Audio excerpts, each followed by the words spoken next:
मेरे बच्चे, मैं तुम्हारी सारी इच्छाओं से परिचित हूँ। तुमने प्रार्थना में जो कुछ भी फरियाद किया है, मैं उन सभी इच्छाओं से अनभिज्ञ नहीं हूँ। मैं यह अच्छी तरह जानता हूँ कि तुम चाहते हो कि मैं तुम्हारी इच्छाएं पूरी करूँ, लेकिन तुम्हें थोड़ा धैर्य रखना होगा।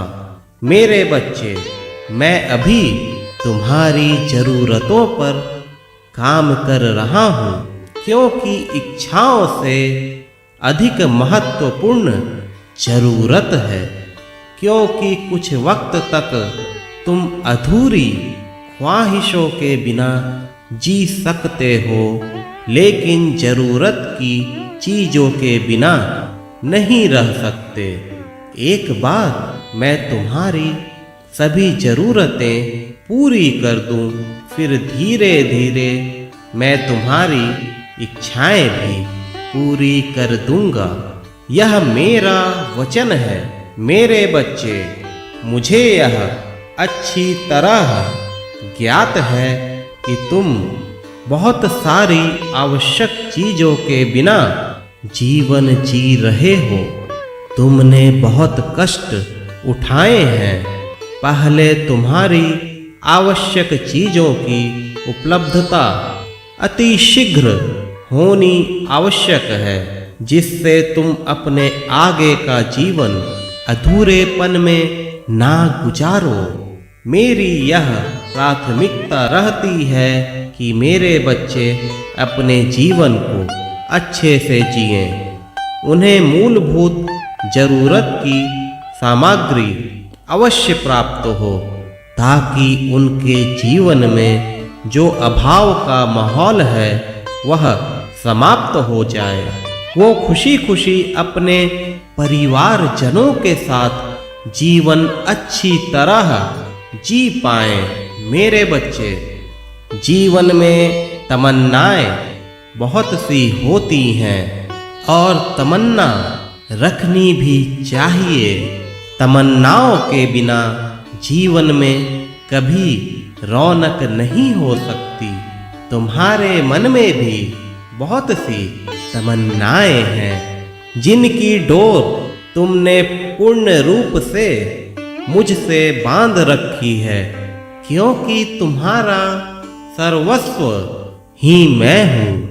बच्चे तो अपनी माँ के सामने ही मन की बात कहते हैं, उनसे अपनी इच्छाओं के विषय में जिक्र करते हैं। मैं तुम्हारी माँ हूँ।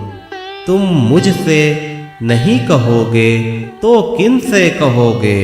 तुम्हारी इच्छाएं मैंने सुनी हैं, और जब जब तुम मुझसे जिक्र करते हो, मैं उसे बड़े ध्यान से सुनता हूँ। तुम्हें आशीर्वाद भी देता हूँ कि तुम्हारी इच्छाएं अवश्य पूर्ण होगी।